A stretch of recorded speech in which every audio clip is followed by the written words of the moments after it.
أعوذ بالله من الشيطان الرجيم بسم الله الرحمن الرحيم والصلاة والسلام أشرف المرسلين وخاتم النبيين أحمد المجتبى أبي قاسم محمد مصطفى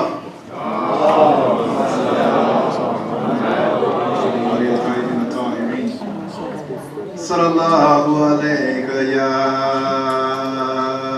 سيدي يا مولاي يا رسول الله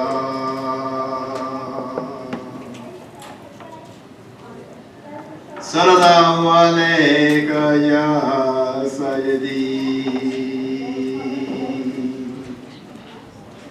يا مولاي يا عبد الله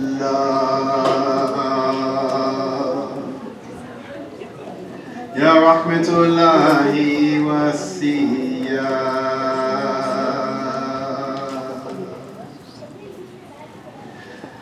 ويا بابا نجاة الأمة فليت نكون معكم سادتي فنفوذ فوض عادي إنا لله وإنا عليه راجعون صلى الله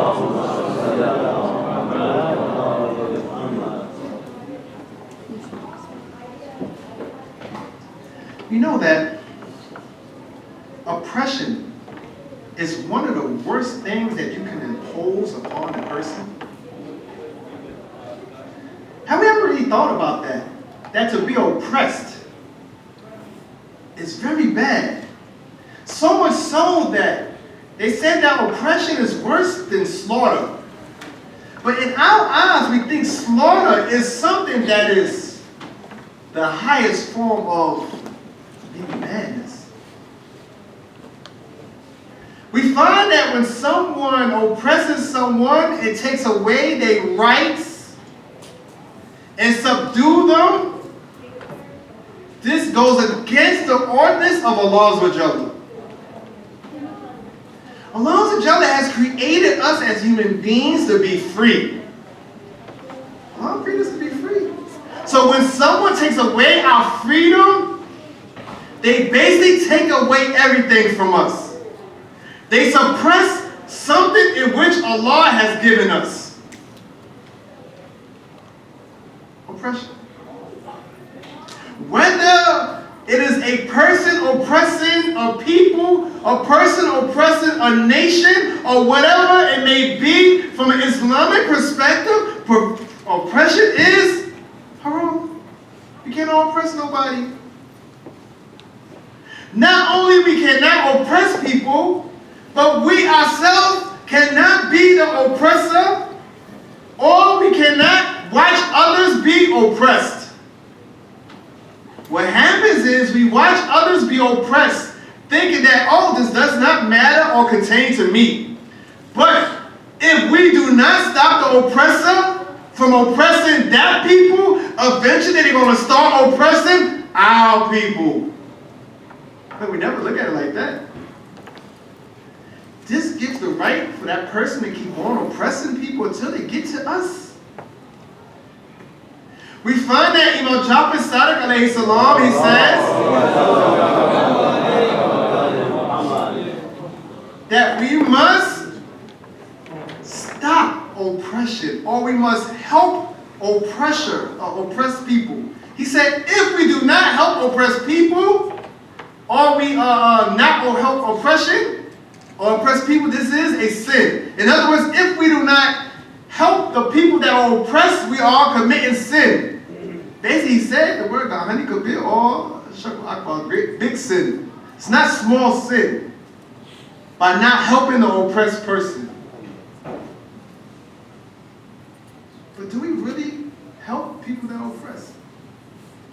We said ourselves, oh well, these people, they are not Muslims, so it does not matter to me. Allah did not say, oh, help the oppressed people, but if they're not believers, don't help them. said stand against oppression. He did not distinguish whether the oppression was Muslim, Christian, Jew, or whatever it may be. He said the oppressed people, right? Was there any determination? No. That we must fight against all types of oppression. Because all actuality, we are human beings. We are one nation when it comes down to that, but when it comes down to beliefs, we split. As the Imam said, he said, these are your brothers in humanity. Your brothers and sisters in humanity. We stand up for them. We fight for them.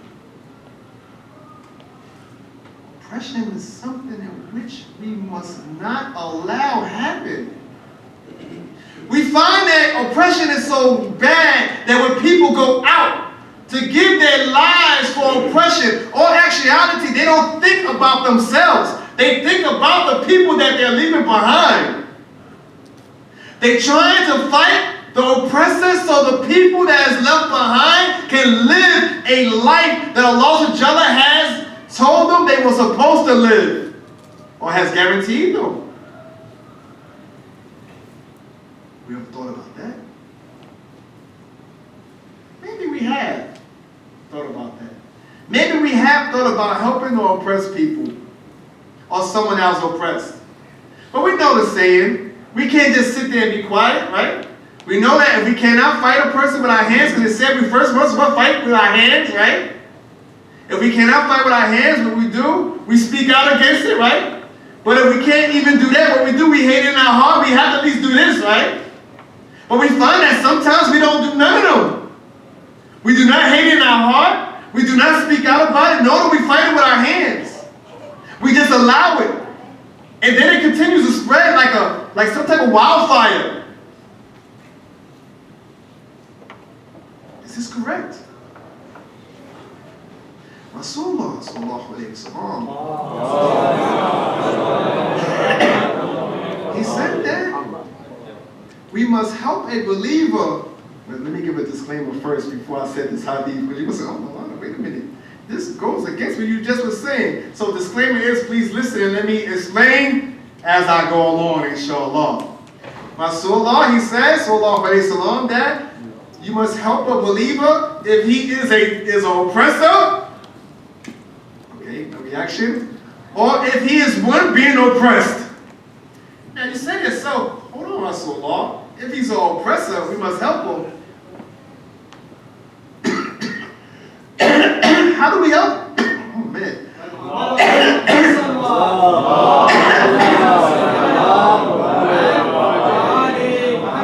actually think I'm getting sick. It might be the weather. I'm not used to, I'm used to being in the south where it's even extremely hot. It's not too hot here, so I guess my body, I don't know. I'm just justifying.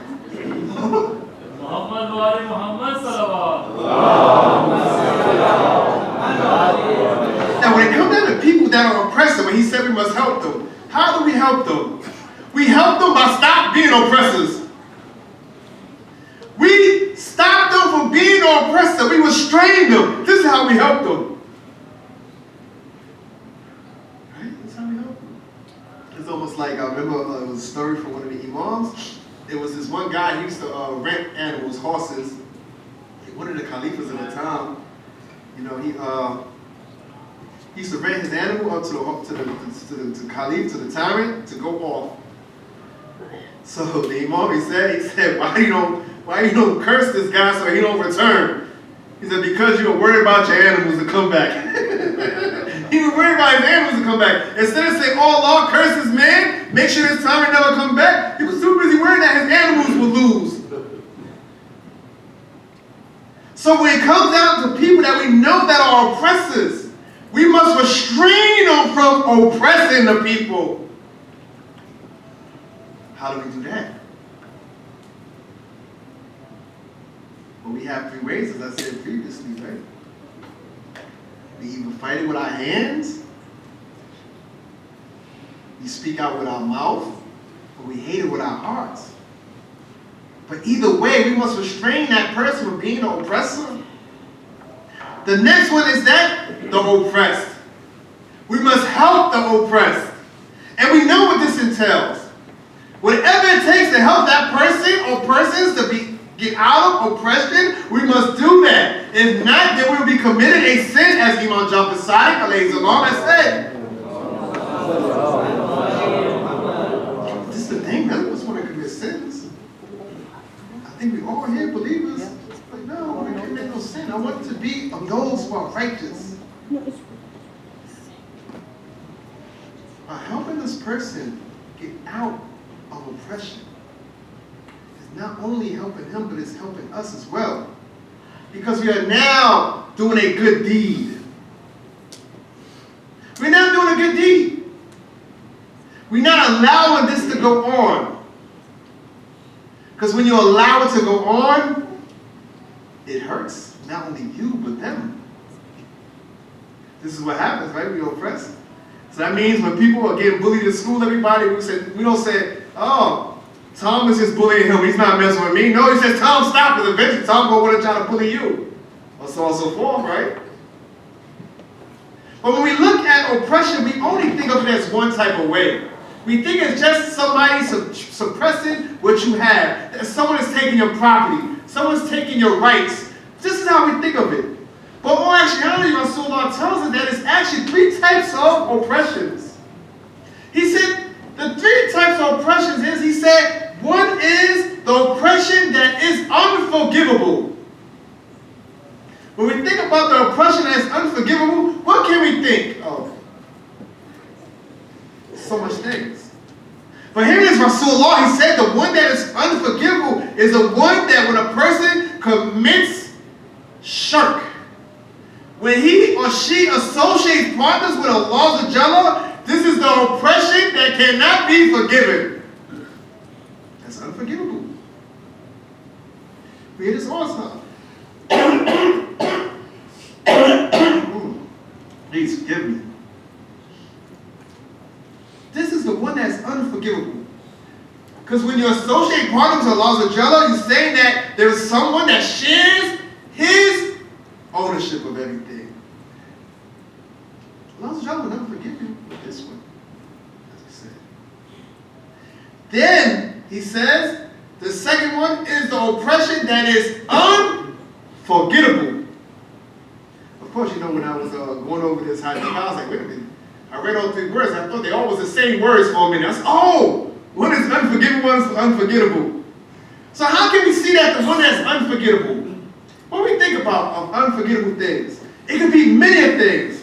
He said that this is the one that when someone oppresses somebody so bad or severely that he or she, they hurt the person, not with lashes, but something that is done that is unforgivable or unforgettable. And we all can think of things like this because we might have been through certain situations where something that happened to us, and it might have happened so long ago that we cannot forget it. The oppression that is unforgettable, regardless of how much we may try to forget this certain act, is it something that just will not go away. Because it affected us in such a way that is unforgettable. The third thing in which Rasulullah said that this one is the oppression that is forgivable. How is this one forgivable? This is the one in which you commit towards yourself.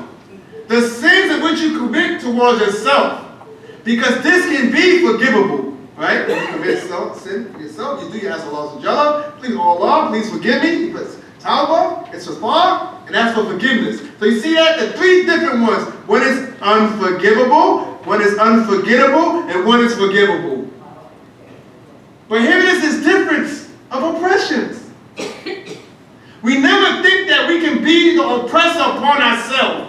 And this is what he said in the last one. Sometimes we oppress our own self. We're committing massive sins. Sometimes we have the upper hand and we have the strength, and we commit our oppression against our fellow brother and sister, and we hurt them. And sometimes we have the thought in our mind about that Allah is not one God, and maybe there be one God. Oh, if there is really an Allah, why do he do these things? And then we start committing some type of shirk, and then we find out this is unforgivable. Because sometimes you find that that Muslims sometimes lose belief within belief. Just because you Muslim, sometimes you can consider a mushrik in your thought. And you commit an act that is unforgivable in your thought. You see it all the time. I remember one time my sister told me, she said, I don't believe everything in the Quran. I said, whoa, that was shocking to hear that. I said, I don't believe everything in the Quran. You jab everything. I said, you will no longer teach these kids in Sunday school. It's like, I stopped her right then. As of today, you will no longer teach these kids in Sunday school. This is unimaginable to us.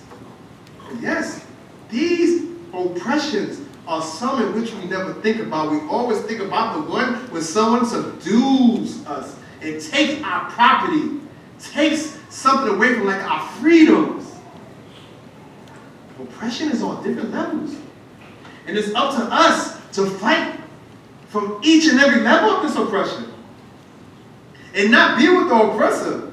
You know, it's funny, sometimes you're like, oh, you know, the president, yeah, I understand Muhammad, he's a good guy. Yeah, he oppress people, but he's all right with me. He's cool with me.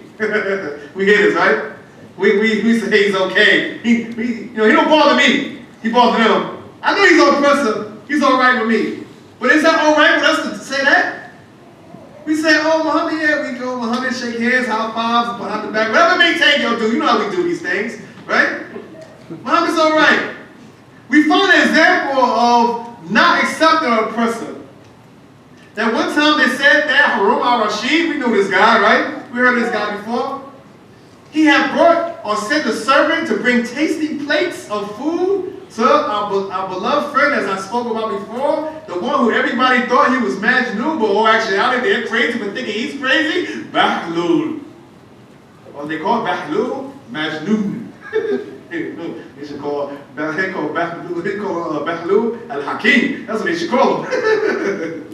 So he said, one day, so he brought us some tasty plates of food, right? So the servant gave him the food, and Bahlul, he kindly diverted the food over to a dog nearby, right?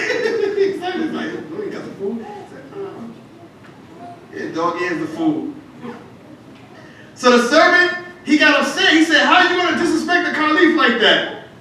By telling him, I'm going to tell him. So Bahlul, he said, look, don't tell him that. You know, don't tell him that, you know, I did this. And he like, why? He said, because if the dog heard that the food was from the caliph, he himself might not want it. He himself might not want it. So he told him, like, be quiet. So we see that in the Quranic verse, Allah tells us that those who take the tyrants as a friend, that they will be in the fire. Those people who take them as their friends. And Bahlul's an example that he, even though they thought he was crazy, he used his mind to try to show that what these people were doing was not correct. That even we must not even eat their food. Now I remember when I was Sunni, disclaimer, I was born and raised Sunni, just to let y'all know. So I remember a story. I don't know how true this story is, because as I went back and became Shia, I realized a lot of stuff that they say is like kind of, right? So, there's no Sunnis in here, is it? Okay. Because one time I said something, we wanted to raise a hand, I was like, oh. Then I kept on with the story, right? So, I remember this story, and I just thought about it, right? And it was like, it said one time it was one of the 4 schools, right? And it said some guy had got some bread, and he used up the bread, and he threw the bread in the pond, and because of that pond, the guy, he never ate fish out of this pond, right? I said to myself, I just thought about this just now. I'm sorry, it wasn't a part of my original story. I just thought about it. I said, like, he was saying that he would never eat out that pond because of how this person usurped that bread and fed the fish in that pond. Even though it's from this school, it's an example that we should not take anything from a person who is an oppressor. Whether it's food, clothing, or anything. Because when we do these type of things, we are accepting him as an oppressor. And we must not accept him. We must show that what you are doing is not correct. We must fight against this person. By all, can I say all means? necessary without getting in trouble? Oh, I already said it. By all means necessary, we must do this. If not, we will be committing a greater sin. And I don't know about y'all. I'm not trying to commit any sins. Either I'm going to get in by my wife killing me. Oh, I'm sorry, that's my thought. Or I'm going to get in by good sins. I mean, good sins. No, not good sins, good deeds. But we have to think, do we want to accumulate these type of things that keep us away from the paradise? So much so that we ourselves should not be oppressors. We find that Rasulullah sallallahu alayhi wa sallam, he said that if you take the property of a believer, Allah will prevent you from going to paradise. You take the property of a believer. Then the person said, what if it's small? Rasulullah said, even if it's a toothbrush stick. We cannot take nothing.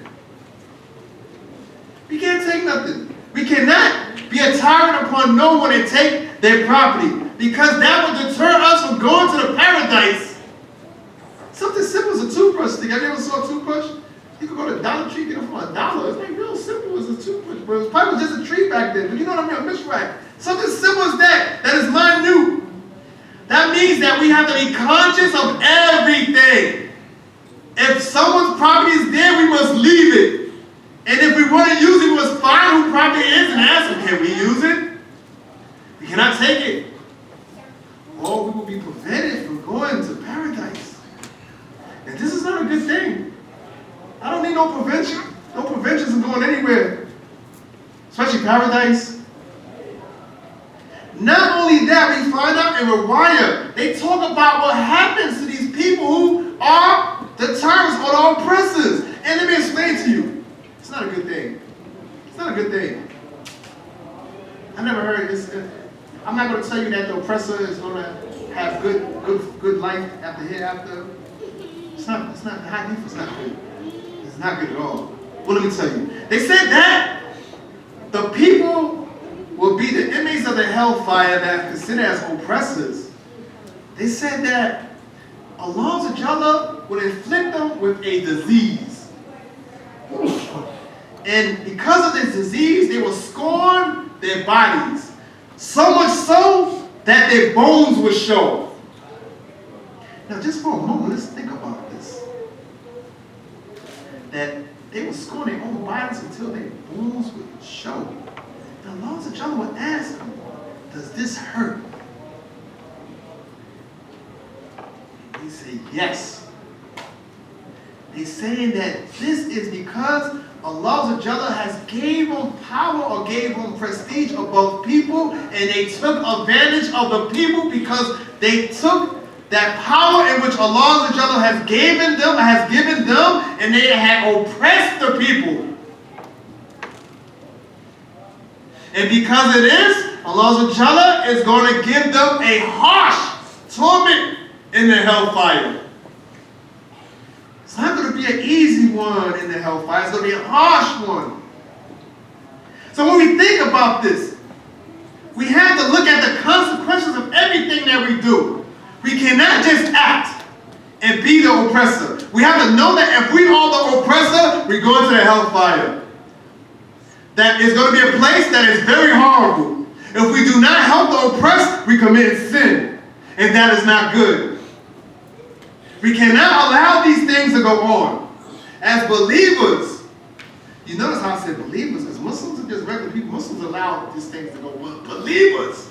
Those who believe in Allah, we do not allow these type of things. Those who follow Rasulullah and Ahlul Bayt alayhi salam, we do not allow these type of things. We fight against these type of things. We talk out against these type of things. We hate these type of things.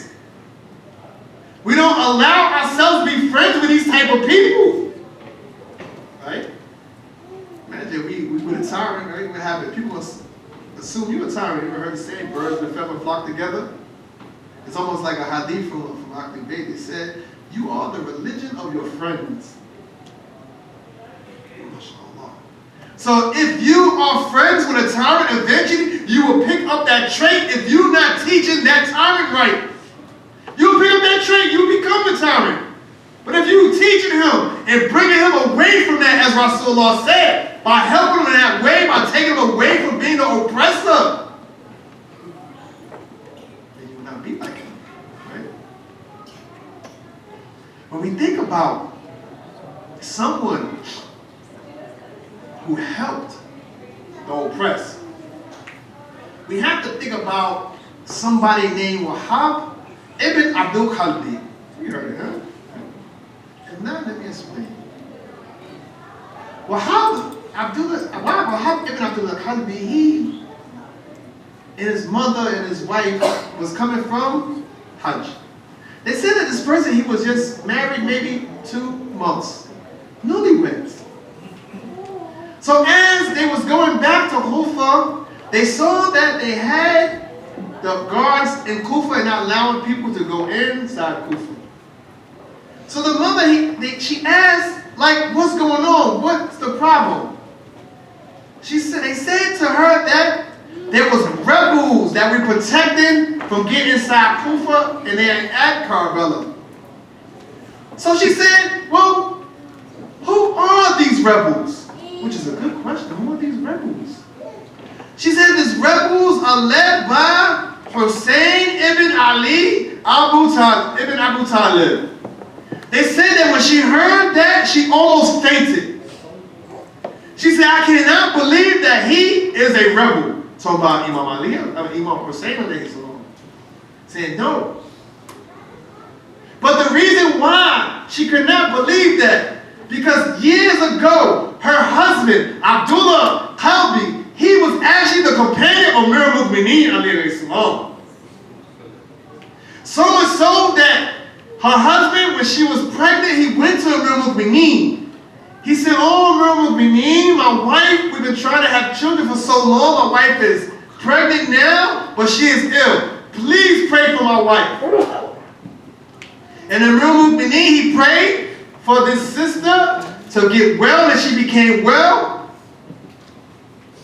And it said that same year in which he prayed for her, he had the baby. She had the baby, and 2 months after that, or that same year, Amir al-Mu'mineen was martyred. And not long after that, but 2 years after that, the husband passed away. So she knew that Imam Hussein alayhi salam was not the tyrant in which they tried to portray him to be. Because she knew who his father was. She knew that his father was Amir al-Mu'mineen Ali alayhi salam. She knew that he came from a pure source. She knew nowhere in the world that he would be fighting against people or trying to oppress people. She knew this for a fact because she had surety of this. So she said to her son and her son's newly wedded wife, let's go and investigate. So she went to Karbala to see Imam Hussein alayhi salam. As she went to see Imam Hussein, her son decided that he was going to fight for the Imam.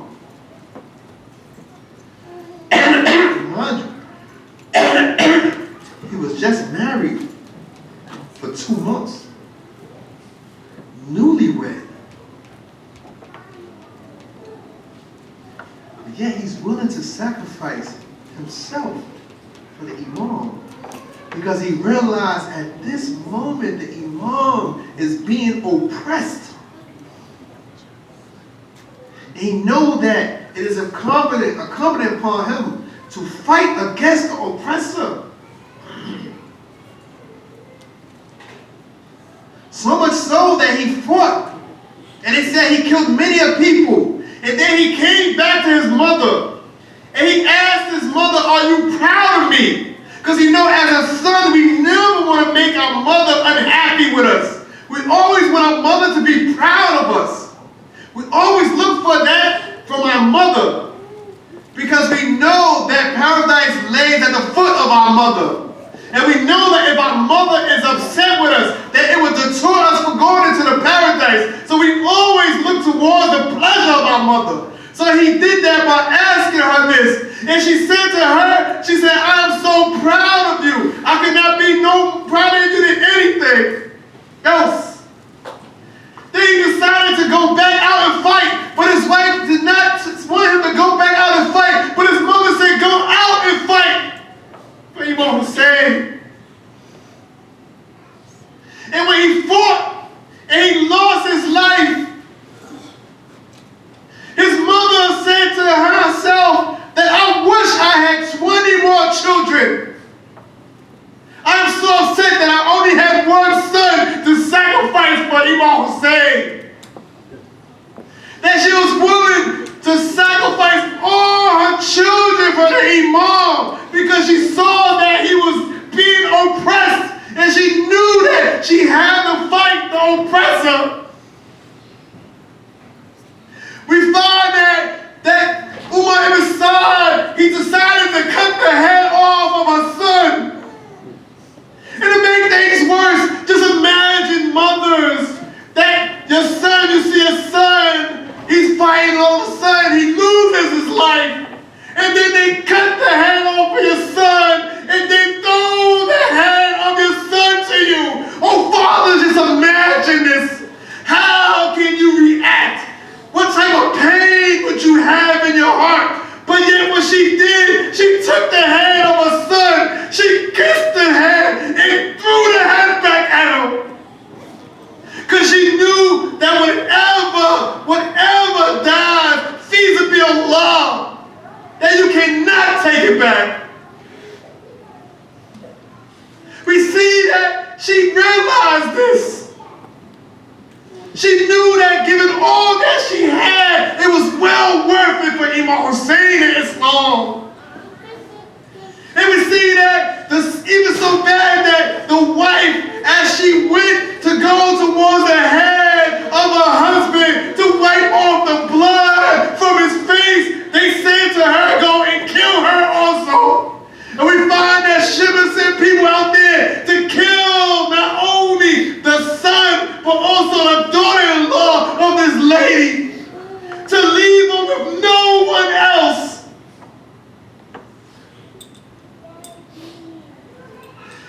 Just imagine this, brothers and sisters. Can we sacrifice all that we have for Islam like that?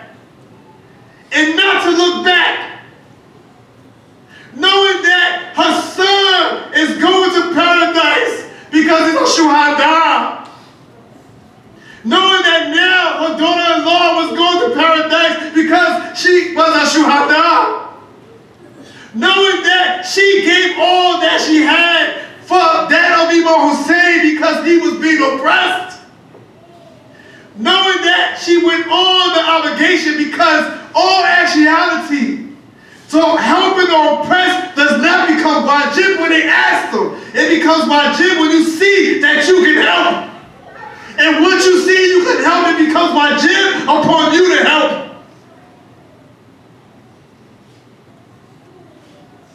This is what she did. She realized that. This is why today we remember this person. Wahab ibn Abdul Khabi, who sacrificed everything for Imam Hussein, regardless of him being only married for 2 months. Inna lillahi wa inna ilayhi raji'un. Bismillahirrahmanirrahim. Wal-'asr innal insana lafi khusr illa alladhina amanu وعملوا الصالحات وتواصوا بالحق وتواصوا بالصبر وآخر دعوانا والحمد لله رب العالمين وصلى على محمد وعلى الطاهرين. يا حسين.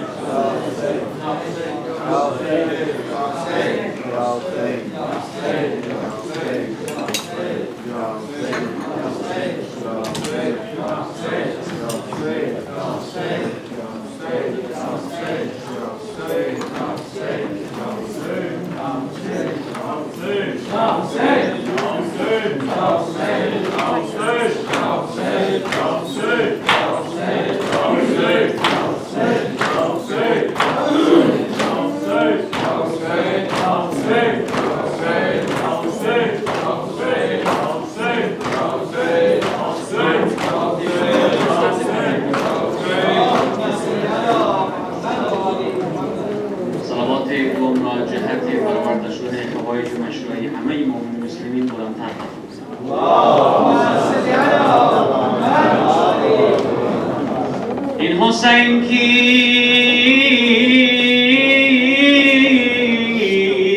که عالم همه دیوانه اوست؟ این حسین کیست که عالم همه دیوانه اوست؟ این چه شمعه است که جانها